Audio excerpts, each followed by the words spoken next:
In the distance, they could see the jagged flashes of lightning, an incoming squall in the dark. Just before the rain arrived, so did St. Elmo's fire, and the gun barrels and radio antennas on the PT boats crackled with blue sparks and streamers of static electricity. Then there was another lightning flash, and suddenly Lieutenant J.G. Terry Chambers, the executive officer of PT-491, saw them, a column of 7 Japanese warships advancing in the dark, headed for Surigao Strait and the waiting U.S. 7th Fleet. It was the extremely early morning of October 25, 1944, and 2 battleships and a heavy cruiser of the Imperial Japanese Navy were steaming toward what would become one of the most one-sided battles in naval history, and the last duel between battleships of the line. The Battle of Surigao Strait was a major portion of the titanic Battle of Leyte Gulf, the largest and last major naval battle ever fought, an epic engagement that saw the use of every type of naval warfare except the mine. The Leyte Gulf battle began with the American decision on July 27, 1944, to target the Philippines instead of Formosa as their next invasion site. General Douglas MacArthur would redeem his pledge to return to the Philippines. The initial objective was the invasion of the island of Leyte to secure air and sea bases for the next stages, seizing Mindoro and the climactic assault on the main island of Luzon. Codenamed King II, the invasion of Leyte would involve 2 U.S. fleets, the 7th under Vice Admiral Thomas Casson Kincaid, and the 3rd under Vice Admiral William F. Halsey, Jr. Show 1. The Imperial Navy Strikes Back. The 3rd Fleet was the offensive arm of the invasion, with 9 fleet carriers, 8 light carriers, and 6 fast battleships at its heart. The 7th Fleet was the amphibious force, with more than 100 transports and other vessels, including the British mine-layer HMS Ariadne, protected by a swarm of cruisers, destroyers, and escort carriers for close air support, backed by 6 old battleships configured for shore bombardment in a fire support force, headed by Rear Admiral Jesse B. Oldendorf, flying his flag in the heavy cruiser USS Louisville. Among his ships were the Australian cruiser HMS Shropshire and the destroyer HMS Arunta. A-Day for the invasion was to be October 20, 1944. The invaders were not spotted by the Japanese until October 17, when the whole American armada appeared at the mouth of the Gulf of Leyte. When they did so, Admiral Soemu Toyoda, who headed the Imperial Japanese Navy, ordered their long-planned response, Victory Operation 1, or Show 1, into operation. Show 1 was one of 4 plans the Japanese had prepared in anticipation of America's next offensive move, and they all called for the same reaction: the bulk of the Imperial Japanese Navy steaming forth to attack and destroy the U.S. fleet, regardless of losses to themselves. Show 1 was like most Imperial Japanese Navy plans of World War II. A decoy force would lure the Americans in one direction, while the real punch would come from other directions in a complex series of coordinated movements. This time, the decoy force was Japan's surviving aircraft carriers, under Vice Admiral Jisaburo Ozawa, steaming down from the home islands. With barely 100 planes between them, these carriers lacked offensive punch, but the Japanese believed the aggressive Halsey would race after them with his entire 3rd Fleet. While Halsey was drawn off, the powerful battleships and heavy cruisers of the Imperial Navy, mostly based at Linga Roads near Singapore, and the Borneo fuel stocks, would strike east and ravage the 7th Fleet's amphibious forces while they lay in Leyte Gulf. The surface ships would pound the 7th Fleet to death with torpedoes and shells, isolating the American invaders on shore. The combination of a trapped army in the Philippines and a smashed navy in the Pacific might at least buy Japan time, or even persuade America to make peace. The task forces of Kurita and Nishimura. The battle wagons at Linga were commanded by Vice Admiral Takeo Kurita and consisted of a powerful force. They were headed by 2 immense dreadnoughts, the Yamato and Musashi, sister ships that packed the heaviest armament ever loaded on a battleship, 18.1-inch guns. They were supported by 5 more dreadnoughts and a screen of cruisers and destroyers, all of which brandished the legendary Type 95 Long Lance torpedo, one of the best in the world. The Imperial Japanese Navy may have been worn down by hard war, but it was still a powerful force with highly skilled sailors and officers well trained in night fighting. Toyoda and Kurita planned a pincer attack on Leyte Gulf with their battleships. Kurita would take one force, with 5 battleships, including Yamato and Musashi, through the San Bernardino Strait to hit Leyte Gulf from the north. A second force, under Vice Admiral Shoji Nishimura, a veteran sea dog, would steam through the Surigao Strait and smash into Leyte Gulf from the south, the anvil to Kurita's hammer, just before dawn. A Naval War College graduate of 1911, Nishimura had commanded destroyers in the invasion of the Philippines and the Dutch East Indies in 1941. His son, Teiji Nishimura, a naval aviator, had been killed in the former invasion. In 1942, Nishimura commanded cruisers in the grueling struggle for Guadalcanal, suffering some bad luck but displaying skillful planning and lion-like fury in battle. On September 10, 1944, Nishimura was given command of Battleship Division 2, which consisted of the dreadnoughts Fuso and Yamashiro and their destroyer escorts. The 2 battle wagons, sister ships, dated back to 1911 and were known throughout the fleet for their tall pagoda masts, 44 meters above the waterline, and for having sat out most of the war in home waters, mostly as training vessels. The Emperor's brother had served on Fuso twice. These battleships had never fired their guns in anger. They were the first battleships built with Japanese engines and guns, the most powerful dreadnoughts in the world at the time. But Fuso and Yamashiro are slow and outdated by 1944's standards, armed with 6 14-inch guns each. They were sister ships, but not twins, and regarded as the ugliest ships in the Imperial Navy. Both had crews of about 1,600 officers and men. Yamashiro flew Nishimura's flag. To support Nishimura's force would be 4 destroyers, Michishio, Yamagumo, Asagamo, and Shigure, and a veteran heavy cruiser, the Mogami. Failed coordination with the second striking force. Studying his war maps, Toyoda did not think that Nishimura had quite enough punch, so he added a second task force to the southern wing under Vice Admiral Kiyohide Shima, swinging down from the Pescador Islands off Formosa. The second striking force would consist of the heavy cruisers Nachi and Ashigara, both veteran ships, the light cruiser Abukuma, which had escorted Japan's carriers to Pearl Harbor, and 4 destroyers Shiranuhi, Kasumi, Ushio, and Akebono. Unlike Nishimura, Shima was a desk sailor. Like Nishimura, Shima had graduated from the Naval War College in the class of 1911. He had served in a variety of shore posts, mostly in communications. Neither force commander coordinated his movements with the other, nor were any orders given to do so. Neither commander was fully briefed about the other's operations. As far as historians could tell, Nishimura was to clear a path with his battleships so that the cruisers and destroyers behind could finish off the transports with torpedoes. Nishimura's group was to be called the 3rd section, while Shima's group was the 2nd striking force. With the Americans moving on Leyte, the Japanese launched their intricate counter-moves. Ozawa sortied from Japan, Shima from the Pescadores, and Kurita and Nishimura from Linga Roads, headed for a refueling stop at Brunei. On October 20th, the Americans invaded Leyte with massive power.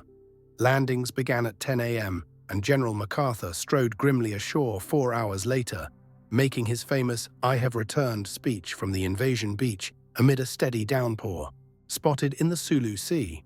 The next day, Kurita summoned his senior officers to a conference on his flagship, the heavy cruiser Otago.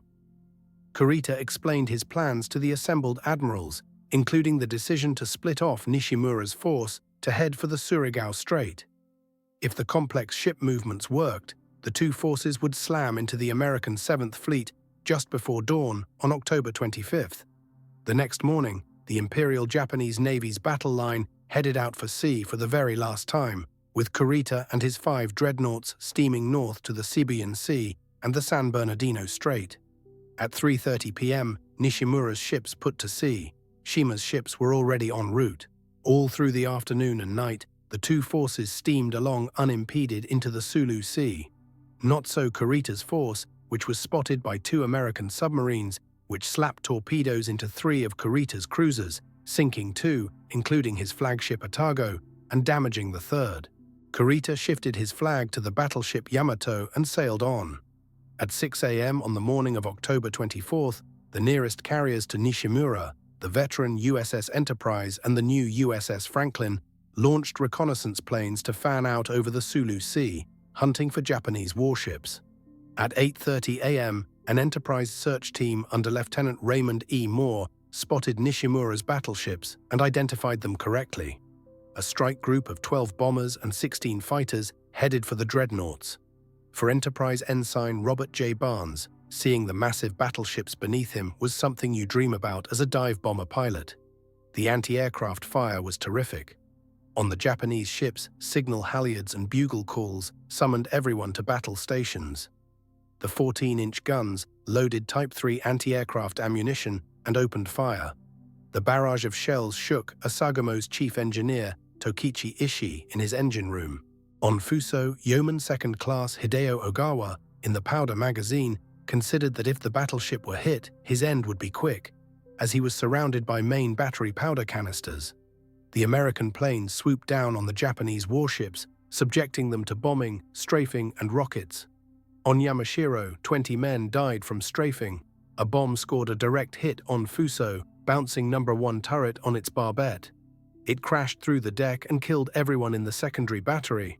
Another bomb hit Fuso's quarterdeck, setting 2 float planes ablaze and gutting the wardroom. Another bomb grazed the Shigeru's No. 1 turret.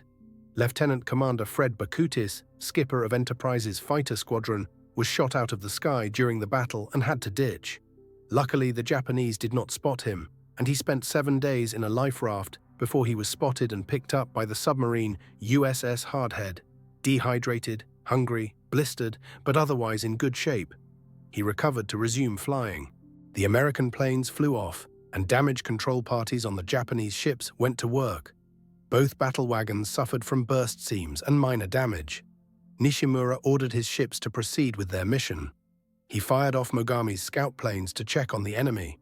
One of them reported 4 battleships, 2 cruisers, 4 destroyers, 15 aircraft carriers, 14 PT boats, and 80 transports in Leyte Gulf, a close approximation of the defense. At 4 p.m., Nishimura blinkered his battle plan.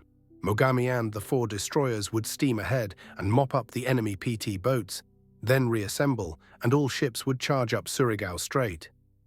Oldendorf's advantages and disadvantages. Meanwhile, the Americans, aware of Nishimura's advance, made their preparations. Rear Admiral Jesse C. Oldendorf was a burly Californian and a member of the Annapolis class of 1909.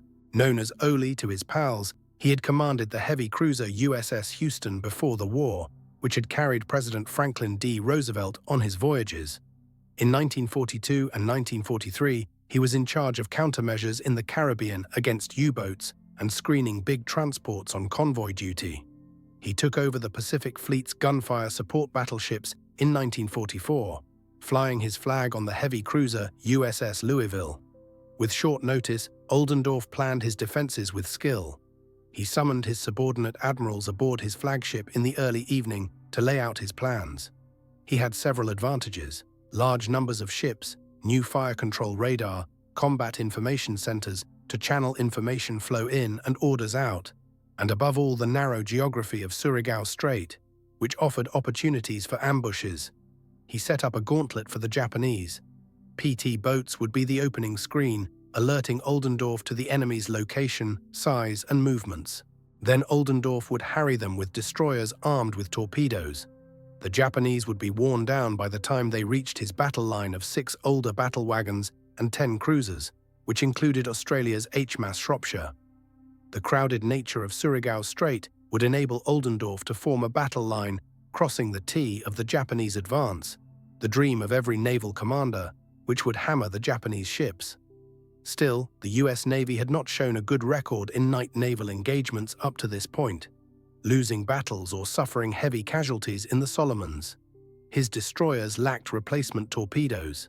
The American battleships were not the Navy's first team of fast dreadnoughts, but older, slower vessels built just after World War I. At least 2 lacked modern radar. Most importantly, Oldendorf's ship's ammunition scales were for providing support fire for ground troops. They had been doing so for days. Some of the destroyers were down to 20% of their ammunition. The battleships were loaded with 77% bombardment shells for ground targets and 23% armor-piercing ordnance for enemy ships. and they had been on the bombardment line for days, shooting off 58% of all their ammunition.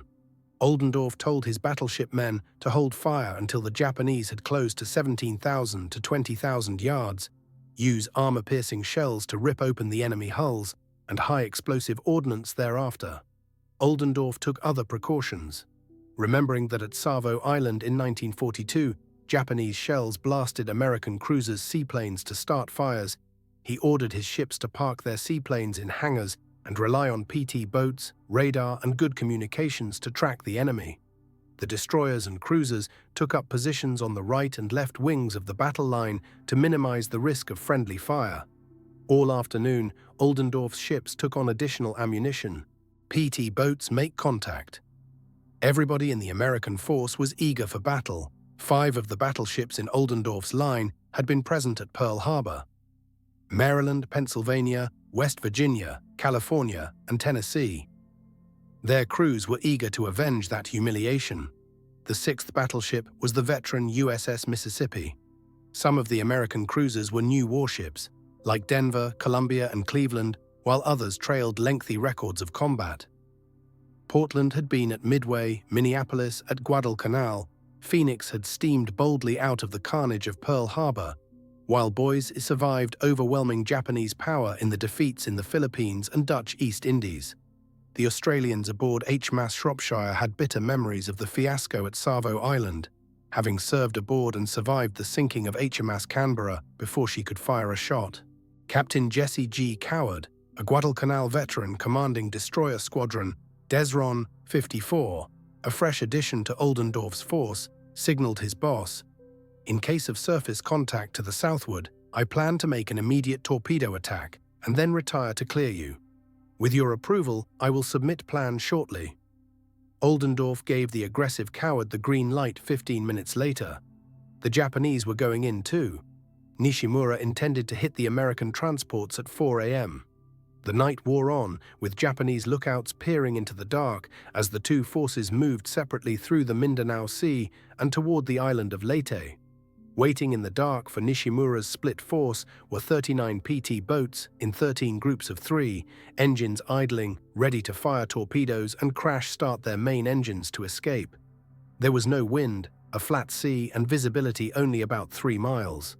Aboard Louisville, Oldendorf could only see 2 ships in front of and behind him. At 10:36 p.m., Ensign Peter R. Gadd's PT-131 spotted the Japanese force on its radar. Gadd throttled up and closed in to attack, joined by other PT boats. To their amazement, they saw the immense bulks of Nishimura's capital ships heading north. The PT boats headed in to loose torpedoes, and lookouts on Shiga spotted the American vessels. Shiga opened fire and illuminated with star shells. Realizing they were attacking a force many times their power, the PT boats turned away, making smoke to obscure their exits. The battleships joined in with their secondary armament. One 6-inch shell struck a glancing blow right against the forward torpedo in its rack on PT-130, smashing the nose, splintering the deck. The shell knocked out the PT boat's radio and flew out of the bow without detonating. The PT boats reported their contact up the chain of command, and Oldendorf got the messages an hour and a half after the Japanese were sighted. The PTs continue their harassment. Meanwhile, the Terrier-like PT boats kept connected with the advancing Japanese force. 2 PT boats fired torpedoes at Nishimura's ships, but missed. Neither side scored hits, but the scrapping frayed Japanese nerves. Nishimura was afraid that Mogami would mistake him for the enemy in the deteriorating visibility. Sure enough, at 1:05 a.m., Fuso lookouts saw a suspicious silhouette off the port bow. Trained in recognizing enemy ships, but not to distinguish Japanese vessels, they reported the silhouette as American. The battleship hurled 6-inch shells in that direction and got an angry voice radio message back, "Cease firing, friendly ships." It was Mogami. Unfortunately, just as the message got transmitted, another 6-inch shell hit the cruiser, killing 3 sailors who were lying in sickbay, wounded in the morning's American air attack. Nishimura ordered his ships to cease fire, and the entire Japanese formation regrouped and resumed heading north with the battleships in the lead and Mogami behind.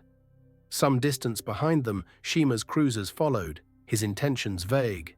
Shima had no plan to cooperate with Nishimura, merely to follow along. The American PT boats were still harrying the Japanese, though. Next up, PT-134, commanded by Lieutenant Edmund F. Wacklin, got to within 2,500 yards of Nishimura's ships before coming under Japanese searchlights and gunfire. Wacklin fired torpedoes at Fuso, but they passed harmlessly astern of the battleship. 3 more PT boats popped out, and Nishimura had to do some fancy maneuvering to avoid the American fish. PT-490 found itself a bare 400 yards from the Japanese ships and was hit by 2 shells. Other shells hit PT-493, damaging the engine, tearing a hole in the boat's bottom. PT-491 moved in to evacuate the crew, and the wounded PT-493 drifted free and sank after sunrise. American casualties on the fragile PT boats numbered 3 killed and 20 wounded. At 2:11 a.m., Nishimura ordered his ships into battle formation for the dash up the strait. As they did so, another group of PT boats sprinted in from the southeast, hurling 6 torpedoes at the Japanese. The torpedoes all missed. Nishimura's ships steamed on at 20 knots, brilliantly conceived and well executed. Now came Captain Coward's Desron 54. The sea was glassy and the temperature about 80 degrees Fahrenheit, and only the wind made by the tin can speed brought relief to the men topside. All hands were served coffee and sandwiches after midnight.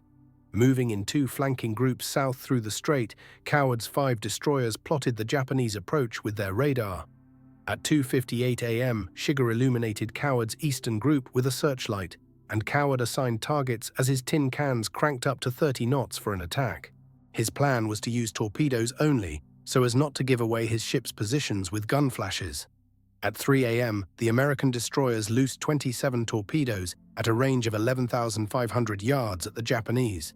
As the torpedoes powered through the water, Fuso opened up with her 14-inch guns at a surface target for the first time in her life. Petty Officer Hideo Ogawa removed cordite charges from flash-proof storage canisters and loaded them onto the powder cage elevator, and at 3:07 Fusilier loose at her targets.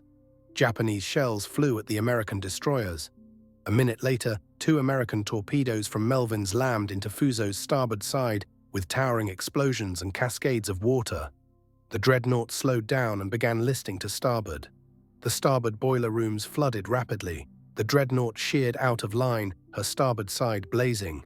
Incredibly, her skipper, Rear Admiral Masami Ban, did not radio a damage report. He may have been unable to do so or coping with too many crises at once. And her companions continued steaming north. Mogami slipped into the position Fuso vacated. Nishimura was unaware that he had just lost 50% of his dreadnought strength and pressed on, radioing orders to an unresponsive Fuso. Coward's destroyers charged in, illuminated by a Japanese parachute flare from one of Yamashiro's float planes. As their torpedoes streaked off, Chief Petty Officer Virgil Rollins, manning McDermott's No. 2 torpedo mount, calmly remarked, "It is about time for something to happen." At that instant, 3:20 a.m., explosions and fireballs lit up the night. 2 torpedoes crashed into Yamagumo's port side, and the destroyer exploded immediately, the blast seen as far away as Oldendorf's battleships. The hits apparently cooked off Yamagumo's torpedoes, and the destroyer sank rapidly. The destruction was only beginning. At 3:22, a torpedo slammed into Yamashiro's port side. At 3:25, Asaguma took a torpedo hit forward. A startling vibration shook up Chief Engineer Tokichi Ishii. He phoned the bridge to find out what was going on, but got no answer. Seconds later, a runner from the bridge appeared bearing word from the skipper, Commander Kazuo Shibayama, to check on a torpedo hit to the port bow. At the same time, torpedoes smacked into Asagumo. She rapidly took on water, her bows shredded. The Japanese now had only 1 battleship, 1 cruiser, and 1 destroyer ready to hit back. And as Michishaya prepared to launch torpedoes, she suddenly heaved and shuddered violently, slowing to a dead halt, the recipient of more American torpedoes from McDermott and Monson. All power on the Japanese destroyer went out, and the machinery spaces began flooding rapidly. For the American destroyers, it was a grand slam unmatched in nautical history. 3 Japanese destroyers and a battleship crippled by a single onslaught of torpedoes. Oldendorf's report on the attack was blunt and accurate, brilliantly conceived and well executed. Disaster on the radio chatter. In the strait, Japanese warships blazed and began to founder. On Yamashiro's flag bridge, Nishimura tried to make sense of the rapidly unfolding disaster. He reported by radio to his superiors. Enemy DDs and torpedo boats are stationed at the northern entrance to Surigao Strait. 2 of our DDs have received torpedo damage and are drifting. Yamashiro has been hit by 1 torpedo, but her battle integrity is not impaired. Tokyo got the word, so did USS Denver, which picked up the message at 3 a.m. It clearly indicated that Nishimura was losing control of the situation. He seemed to assume that Fuso was still following him. The surviving Japanese pressed on. On Fuso's bridge, Rear Admiral Ban took stock of disastrous damage control reports. Nomban 1 powder and shell magazines filling with water, the ship making only 10 knots, her bow drooping into the water, communications out. At 3:20, Fuso wobbled onto a westerly course. Behind this scene of nautical destruction, Shima's force continued to steam north at maximum battle speed. On the flag bridge of Nachi, Shima listened uneasily to the tactical radio and Japanese voices announcing disaster. He peered out his windows into darkness and rain, wondering what was out there. Shima's task force struck. What was out there was Panayon Island.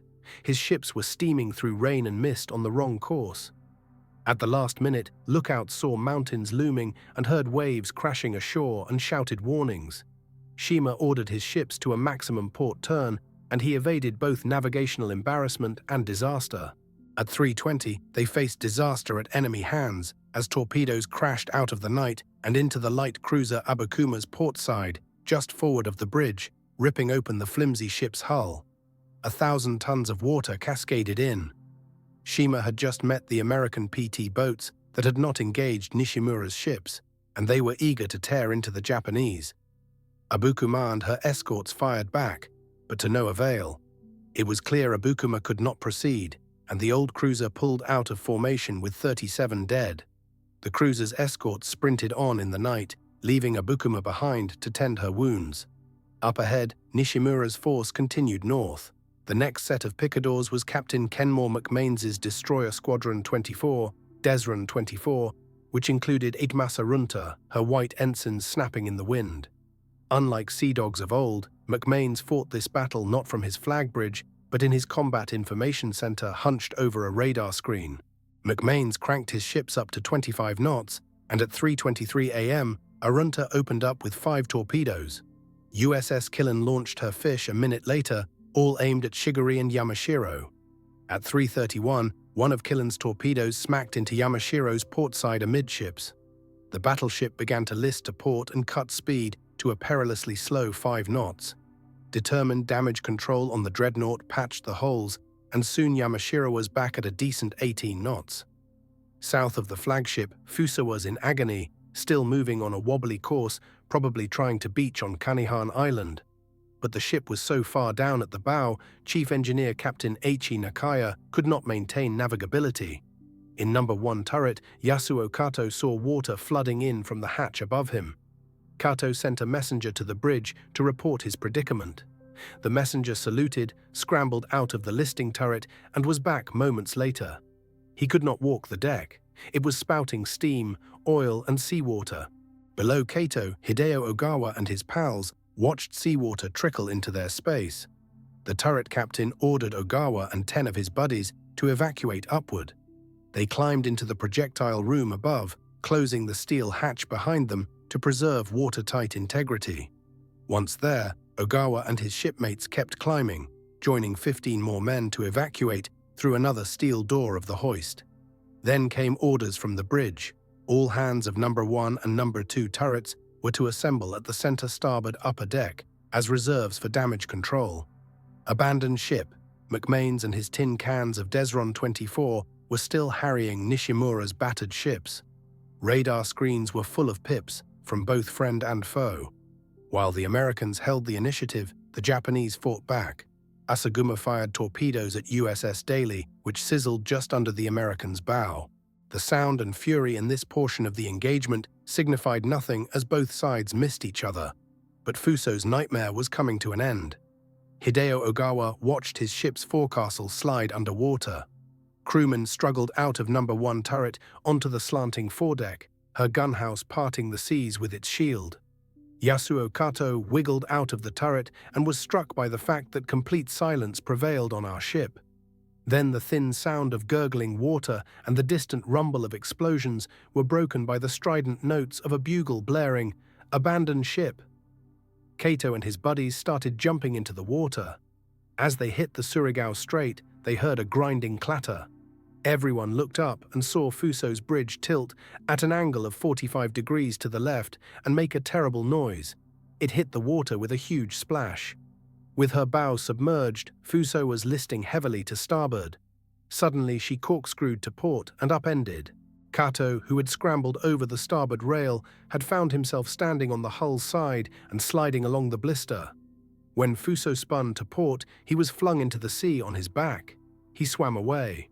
Finally, the old battleship rolled over and sank, spewing out unstable Borneo oil from her tanks, turning the sea into a gooey and deadly slime, trapping sailors.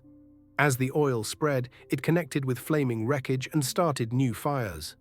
The hissing sound created by the fires reminded Ogawa of roasting beans. Sailors caught in the goo were killed in the inferno. Fuso had sunk within 15 minutes of being torpedoed between 3:40 and 3:50 a.m. She went to the bottom of Surigao Strait, taking most of her crew of 1,630 officers and men with her. Only a mere 10 members of the old battleship's crew would survive. As Fuso departed the scene, so did Machishio at about 3:38 a.m., sinking into the strait. Only 4 members of her crew survived. "This has to be quick. Stand by your torpedoes." Incredibly, Nishimura plowed on with the courage of a samurai, joined by Shigure, Mogami, and the Bolas Asagumo. So did Shima's vessels, barely 40,000 yards behind Nishimura's. Hounded by McMain's destroyers, Nishimura continued to steam north.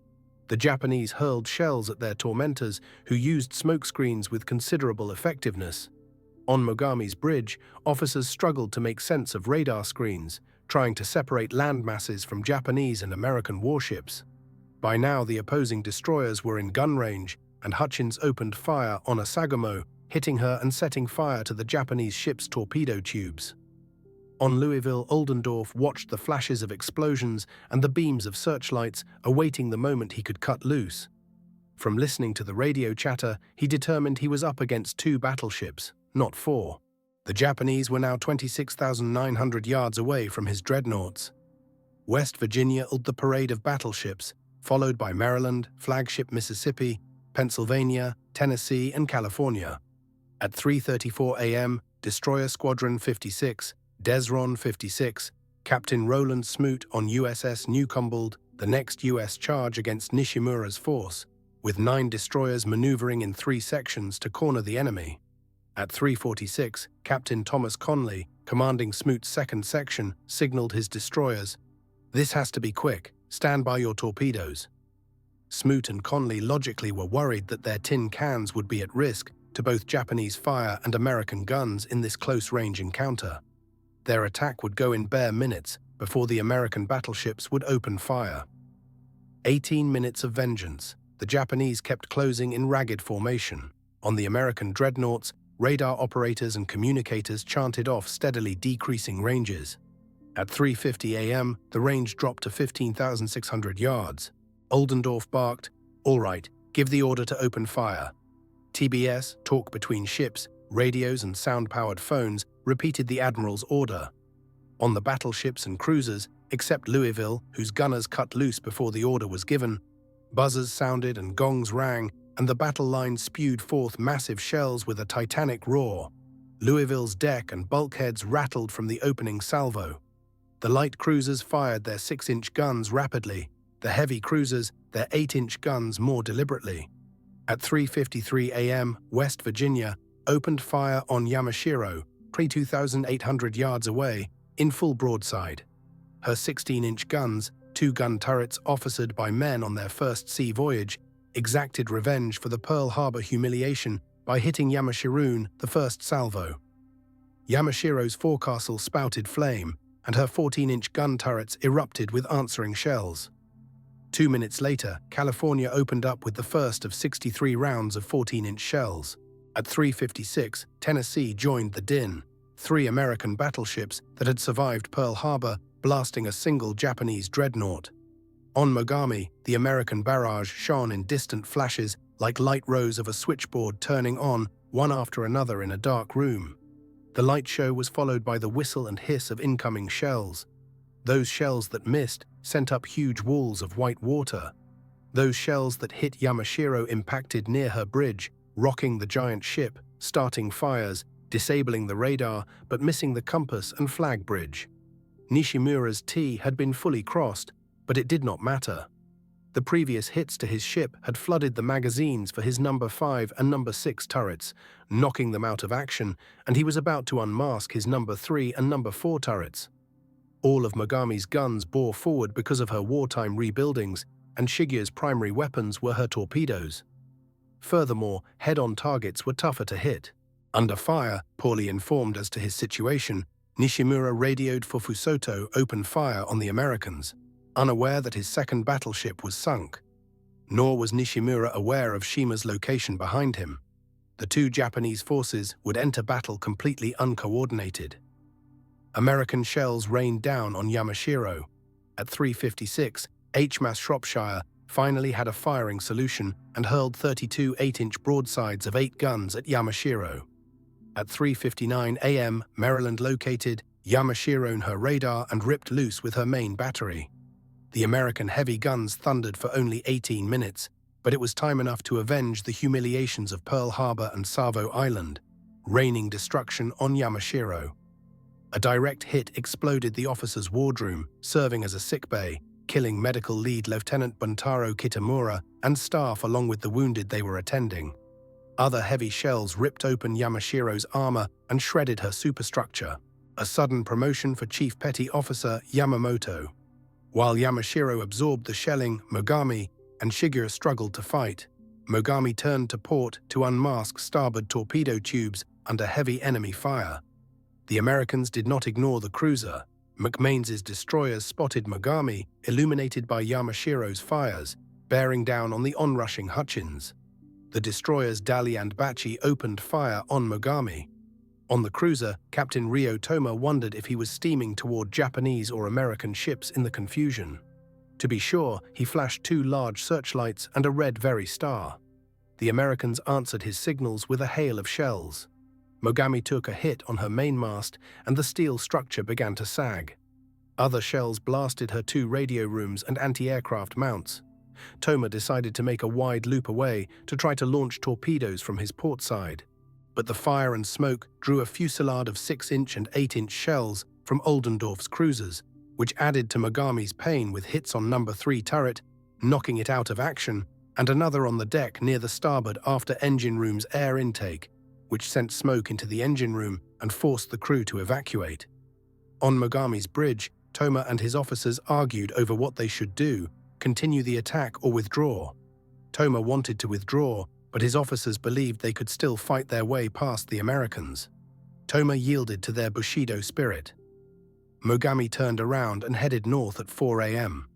At 4:02, 2 shells from Portland's mashed Mogami's compass bridge, and a third tore into the Air Defense Center, killing almost all hands at both positions, including Toma. Only 4 signalmen who happened to be on the signaling platform were left alive and standing. Mogami was steaming along out of control, nobody in command. Chief Petty Officer First Class Shuichi Yamamoto, the chief signalman, took the reins. He ran onto the smashed bridge and found the steering mechanism power had failed. He contacted the armored wheelhouse 2 decks below his feet on the sound-powered phone and called for manual steering and for someone to find the ranking senior officer. Shuddering from repeated hits, Mogami swung out of line just as heavy shells slammed into the cruiser's forward number 1 engine room, sending high-pressure steam spewing in all directions, killing trapped engineers. Flames spread to the number 9 boiler room and choking black smoke poured out. Boiler tenders shut down the furnace. At 4:03, another shell knocked out all lights in the port after engine room. Mogami had lost 3 engine rooms in as many minutes. The engineers in the port forward engine room ignored smoke and heat to provide Mogami with engine power. As the shaking cruiser rattled away, Latina CMDR, Giichiro Arai, the gunnery officer, was told he was in command. But with the ship's guns firing, he could not report to the bridge. Yamamoto would have to keep the con. One destroyer against an armada. Amid all this shellfire and destruction, the destroyer Shigure sailed on, straddled but not hit. There were so many near misses that the gyro compass was out. Her skipper, Commander Shigeru Nishino, barked requests into his radio to the other ships to find out where they were or whom he should shoot at. On his bridge, Nishino summed up the situation rationally: one destroyer against an armada. At 4:03 a.m., he aborted his northward charge and started arcing a starboard reverse turn, heading south and out of the battle. On Yamashiro, fires blazed from the dreadnought's pagoda mast, looking like ceremonial lanterns back in Sasebo. The fires burned so brightly that the Americans could make out Yamashiro's 6-inch turrets standing out against the glare of the flames. An American shell destroyed Nabum, 3 turret and its 2 14-inch guns in a violent explosion. The ship's communications and 2 aft turrets were out. The only good news was that Paymaster Ensign Yamauchi was standing guard over the Emperor's portrait in the conning tower. Incredibly, Yamashiro fought on. The battleship made a wide, slow turn to unmask her 14-inch guns and hurled a broadside at the 6 American dreadnoughts. Japanese gunners continued to load and train turrets amid intense heat, smoke, and fires. Yamashiro traded shots with HMAS Shropshire, with her main battery while firing secondary armament at the pesky destroyers. At 4:01 a.m., the American battle line turned to starboard, and the dreadnoughts wheeled 150 degrees, heading back west across Surigao Strait. As the battleships turned, they were nearly parallel and steaming in the same direction as Yamashiro, broadside to broadside. Incredibly, as they made their turns, Tennessee and California started heading right at one another. Tennessee Captain John B. Heffernan fired off a series of orders and with deft ship handling avoided collision. On California, Captain Henry P. Burnett realized what was happening and took his dreadnought out of line. The 4 battleships that had been shooting checked fire. Mississippi and Pennsylvania, unable to acquire radar locks, never fired a shot. All ships ceased firing. Meanwhile, Oldendorf's cruisers kept up the heat on Yamashiro. As they swapped salvos, Desran 56, under Captain Roland Smoot, raced in at top speed to launch torpedoes. At 4:04 a.m., at a range of 6,200 yards, the American destroyers cut loose. The Japanese responded with a flurry of 6-inch shells. The Americans maneuvered to avoid the shells, which brought Albert W. Grant directly into Denver's radar picture. Denver mistook Grant for the Japanese Shigure, presumably racing in to fire torpedoes, and the American cruiser opened fire on Grant.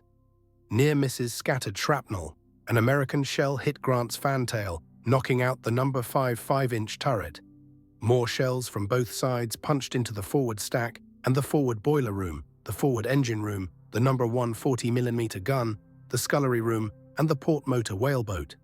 The lights, telephones, radios, and radars were blown out.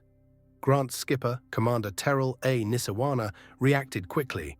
He fired off his 5 torpedoes at the enemy, then turned away. Simultaneously, Captain Smoot, in Newcomb, seeing the tragedy, shouted a TBS radio warning to Oldendorf. "You are firing on Comdesron 56. We are in the middle of the channel." Oldendorf got the message. At 4:09 a.m., he grabbed the voice radio on Louisville's flag bridge and issued a blanket order. All ships cease firing. The American ships checked fire, and Newcomb came alongside Grant to tow away her damaged sister. Aboard Grant, chaos reigned. Her lifeboats were wrecked, engines gone, the ship dead in the water at 4:20 a.m. She would have to be towed to safety. When the final tally was taken, it was determined that 5 Japanese and at least 11 American cruiser shells had impacted the destroyer. 6 officers and 28 enlisted men lay dead. 94 men were wounded. Nishimura goes down with his ship. The last shells and torpedoes flew at Yamashiro, scoring more hits. One of them, from the unlucky Grant, smashed the dreadnought's starboard side at about 4:09, near the starboard engine room. The dreadnought slowed down, then cranked back up to 12 knots at 4:09 a.m. On Yamashiro's flag bridge, Nishimura told his chief of staff to report to Kurita, "We proceed to Leyte for the main attack. We will proceed until totally annihilated. I have definitely accomplished my mission as prearranged. Please rest assured."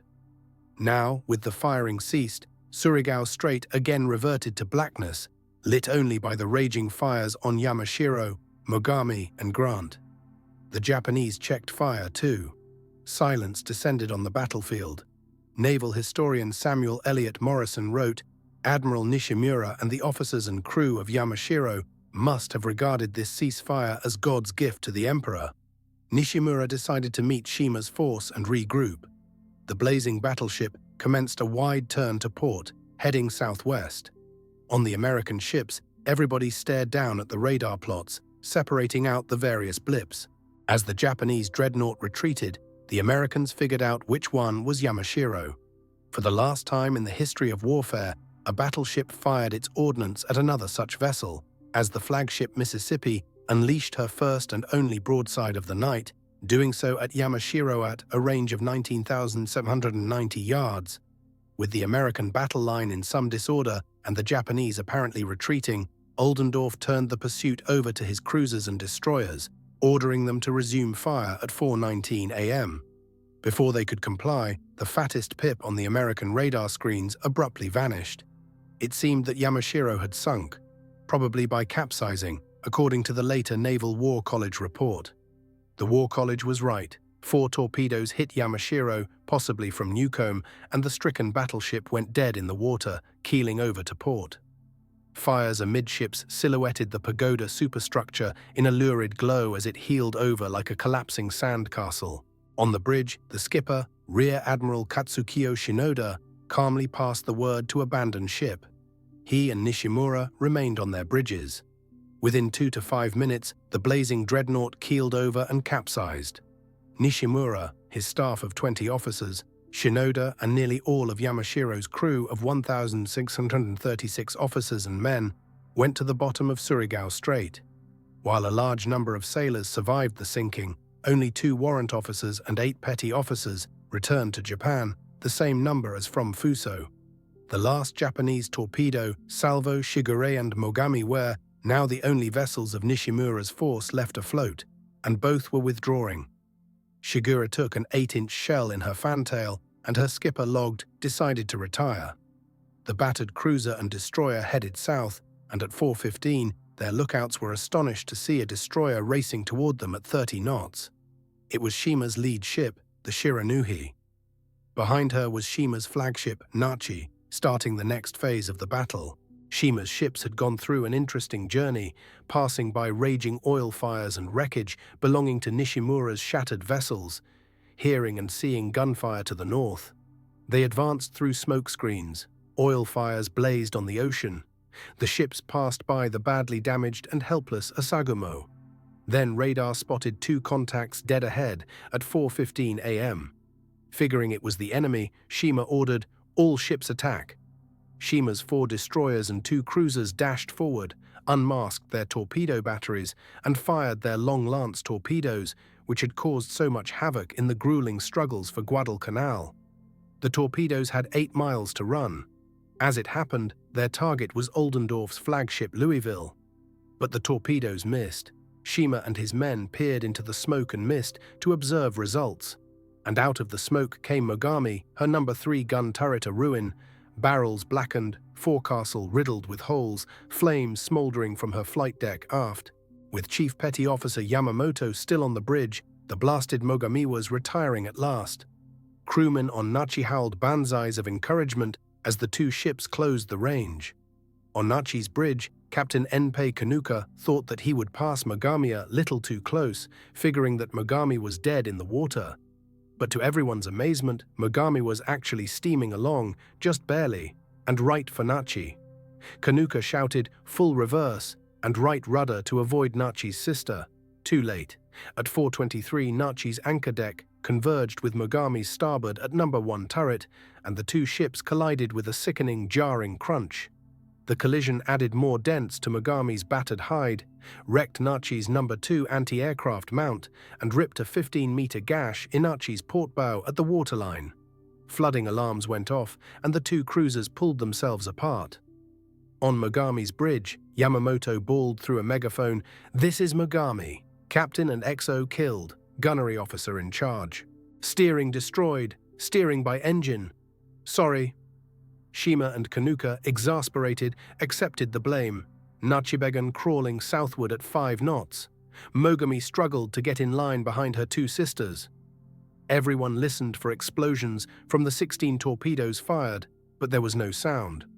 While Shima's cruisers maneuvered in clumsy fashion, her destroyers tried to attack, torpedo tubes ready. There was no American gunfire to track. Grant's mishap had silenced Oldendorf's guns. At 4:35, Shima signaled his destroyers, "Reverse course to the south and rejoin." The irritated destroyer skippers did so, pulling out of American range. A fighting retreat on Nachi. Shima was assessing the situation. His flagship was damaged from the collision but could still do 18 knots. But it was clear disaster already reigned, as exemplified by the battered Mogami. Shima and his officers conferred. Torpedo officer Kokichi Mori said to Shima, "Admiral, up ahead the enemy must be waiting for us with open arms. Nishimura's force is almost totally destroyed. It is obvious that we will fall into a trap. We may die any time. In any case, it is foolish to go ahead now." Shima got the point. Time to withdraw. On Louisville, Oldendorf studied the smoke, oil fires and silence through his binoculars and ordered a cautious pursuit of his beaten enemy. He had no idea if there were more enemy ships out there. Intelligence suggested there might be as many as 3 battleships, 5 cruisers, and 6 to 8 destroyers beyond the smoke, ready to ambush him with shells and long-lance torpedoes. And his battle line was increasingly short on ammunition. At 4:37 a.m., Louisville, Portland, Minneapolis, Denver, and Columbia headed south. At 4:41, Shima ordered his ships to follow behind Nachi. Hobbling along at 20 knots, they were retreating at a slow speed. On the battered Mogami, ammunition started cooking off, hampering repairs and endangering the crew. Arai ordered his men to jettison torpedoes to prevent them from exploding, but 4 of them exploded, adding to the smoldering fires. Incredibly, the engines kept turning, and Arai used hand steering to maneuver his ship. The battle still sputtered on. As the Japanese ships retreated, they met up with the PT boats that had not expended their torpedoes earlier in the struggle. Lieutenant Carl T. Gleason's Section 11, consisting of 3 PT boats, attacked the destroyers Shigure and Asagumo. The Japanese fire was ragged and off-target, but 1 American torpedo detonated prematurely. Another slithered out of its tube on PT 326 and clattered to the deck. A defective hot run. The blazing fish provided the Japanese with a target, and the Japanese hurled 5-inch shells at the PT boats. Shrapnel injured 1 man before the burning torpedo could be rolled overboard. The Japanese ships continued to withdraw, now hooking up with the Abukuma, which had repaired its damage and was ready to attack. Shima declined the offer, but was happy to add another escort to his damaged force. Oldendorf's pursuit, called off by 5:20 a.m. Louisville, was 8 miles west of Esconchada Point, where Nachi and Mogami had collided an hour earlier. Oldendorf studied the scene through his binoculars and told his column to turn right and prepare to shell the fleeing Japanese with full broadsides. The open fire gongs rang at 5:29, and the Americans hurled more shells at the Mogami, scoring several direct hits. Yet the cruiser survived this latest bombardment, cranking up to 14 knots. Other American shells rained down from Minneapolis on Asagumo, starting a fire, holing her oil tanks. Barely able to make 7 knots, the destroyer was on fire, spreading and menacing its torpedoes. At 6 a.m., Asagumo's skipper, Commander Kazuo Shibayama, ordered his men to abandon ship. Worried about Japanese torpedoes, Oldendorf ceased fire at 5:39 a.m. and swung back north. Now the American destroyers began nosing into the wreckage in the growing dawn to pursue survivors of the 2 battleships and 2 destroyers sunk in Surigao Strait. Oldendorf ordered his ships, "Do not overload your ships with survivors. Search each man well to see that he does not have any weapons." Anyone offering resistance, shoot him. Proceed independently to pick up survivors. By now, Shima's weary collection of ships was heading out of Surigao Strait into the Mindanao Sea, enduring further brushes with PT boats. First up was PT-491, which charged Mogami, firing torpedoes. Mogami hit back with 8-inch shells, and PT-491 retreated. Back in Surigao Strait, American destroyers slowly steamed into debris-strewn waters filled with Japanese survivors who refused American entreaties to surrender. Other ships pursued the crippled Asagamo, whose bows had been torn open. PT-3AIM-23 hurled a torpedo into the immobile tin can, throwing men on her weather decks into the water. Hearing word of this target, Oldendorf sent in the cruisers Denver and Columbia and 6 destroyers to polish off Asagamo. Oldendorf was beginning to receive frantic messages from his bosses at 7th Fleet. Kurita's battleships had steamed through the unguarded San Bernardino Strait and were bearing down on the poorly defended escort carriers off Samar. The Fox was among the chickens, and Oldendorf had to steam to the rescue despite his shortages of ammunition. Nishimura had succeeded in one thing, drawing off Kinkaid's heavy warships to expend ammunition and energy against the attack from the south instead of Kurita's thrust from the north. Attacked from the air. Meanwhile, Shima's retreating ships, heading home in the early morning, awaited the one certainty of the day: American air attack. Shima radioed for fighter cover, but instead received an attack of 9 Grumman TBF Avenger torpedo bombers and 4 Grumman F-6F Hellcat fighters from the escort carrier USSS Santee and 2 Avengers and 6 Hellcats from USSS Sangamon, launched at 5:45 a.m. They pounced on Shima's battered vessels and incorrectly reported them as 2 battleships. That happened often. Japanese heavy cruisers had massive superstructures and looked like battleships to airmen. The Americans swooped in to attack. Strafing killed 9 and wounded 25 on Shiranuhi, and the luckless Mogami took yet another torpedo hit. 10 Avengers and 5 Grumman FM2. Wildcats from Usomini Bay's VC-75 came next, storming down on the smoking Mogami, scoring 2 more hits, starting fires and bringing the ship to a halt. The destroyer Akebono sprayed hoses on the cruiser. Everyone but the anti-aircraft crews fought the fires. The American bombs smashed into the cruiser's oil tanks, setting them ablaze. Gunnery officer and acting commander Arai ordered the 3 forward 8-inch magazines flooded to prevent an explosion. But the warped bulkheads meant that the valves for the No. 1 gunroom would not open. The cruiser was blazing and could sink at any moment. In tears, Arai ordered his men to abandon ship at 10:30 a.m. With her davits broken, Mogami could not use her cutter, so Akebono closed Mogami's port quarter to take aboard the cruiser's crew. At 9:33 a.m., Shima faced his last attack of the day. 13 Curtiss SB-2C Helldiver dive bombers, which strafed the Japanese ships, punching holes in the destroyer Ushio. On Mogami, the exhausted crew mustered topside on weather decks to abandon ship after 3 hours of desperate firefighting, shuffling aboard Akebono. At 12:56, Akebono fired a long lance into Mogami's port side, and the cruiser began to sink, her demise hastened by an explosion in No. 1 magazine. At 1:07, as her crew stood by on Akebono watching and crying, Mogami slipped beneath the waves. All but 20 officers, 171 enlisted men, and 1 civilian of Mogami's 850-man crew were saved by Akebono. At 1:33, Shima got more bad news. A message from Kurita that the main force was cancelling its planned attack on the Leyte anchorage and was retreating, having failed in its mission. Shima's reaction is unrecorded, but he continued his retreat. Shigure headed for Brunei and ultimate safety in Japan. But when Shigure teed up at Sasebo on November 14th, her skipper, Nishino, faced relief of command at the end of the month, accused of lack of aggressiveness in Surigao Strait. The fallout continued. Abukumawa was caught a day later, on October 26th, by U.S. Army Air Force's consolidated B-24 Liberators of the 33rd Squadron, which hammered her. Japanese anti-aircraft gunners knocked down 3 B-24s, but flames spread across Abukuma's decks, igniting torpedoes.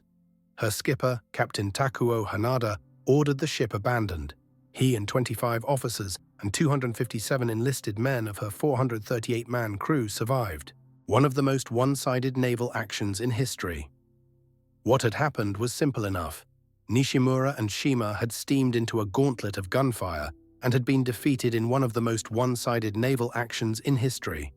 The Japanese could not count their dead, but they numbered in the thousands, including Nishimura. 2 battleships, a heavy cruiser, and 3 destroyers were lost in the action, and the light cruiser Abukumawas lost shortly after. The Americans lost exactly 39 killed and 114 wounded, most of them on Albert W. Grant due to friendly fire and a single PT boat. More importantly, the southern portion of the Japanese plan to smash the American invasion fleet with a double pincer movement had failed completely. The northern pincer nearly defeated a much weaker American force off Samar, mostly due to Vice Admiral Halsey's controversial decision to leave the San Bernardino Strait unguarded. But Oldendorf's cool, meticulous planning and courageous men had crushed the southern pincer. Why the Japanese attack failed was even easier to answer. The Japanese underestimated American power and resilience, as they had all through the war, and overestimated their own resolve. Bushido code was not enough against American technology and determination. Japanese gunnery and torpedo efficiency was far below the glorious standards of 1942. Even Japanese seamanship, as evidenced by the collision of Nachi and Mogami, was faulty. Nishimura and Shima did not coordinate their forces. They did not even seem to know where their own ships were. Probably the single most intelligent Japanese decision in the entire battle was Shima's, to withdraw. The surviving Japanese blamed their late boss, Nishimura.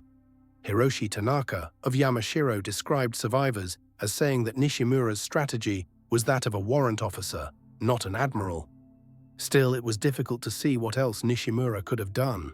His orders were clear and specific: steam into Surigao Strait, punch through the American defenses, and savage the American transports. He had tried to do so with every ship at his command and fiber of his being, paying the price with his own life.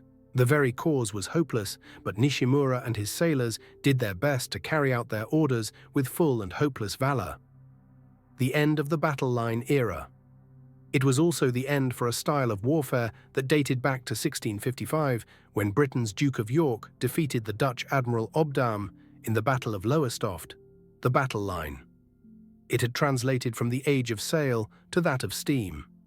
Now the battle line had been rendered obsolete by the development of air power, the brawling night surface actions of Guadalcanal, and the unsporting but deadly submarine. The even more deadly power of guided missiles and atomic weaponry were yet to come. Such thoughts probably did not occur to the victorious American sailors as the sun rose over the smoking wreckage, fuming muzzles, and oil fires in Surigao Strait. Aboard Louisville, Oldendorf assessed the desperate messages from Samar and ordered his officers to start plotting courses and formations to support the endangered escort carriers. On the American battleships, the young sailors marveled that despite a night of sound and fury, their battleships had suffered nothing. They were all alive to greet the new day. The loudspeakers blared, "Now hear this, secure from general quarters, set torpedo defense watch."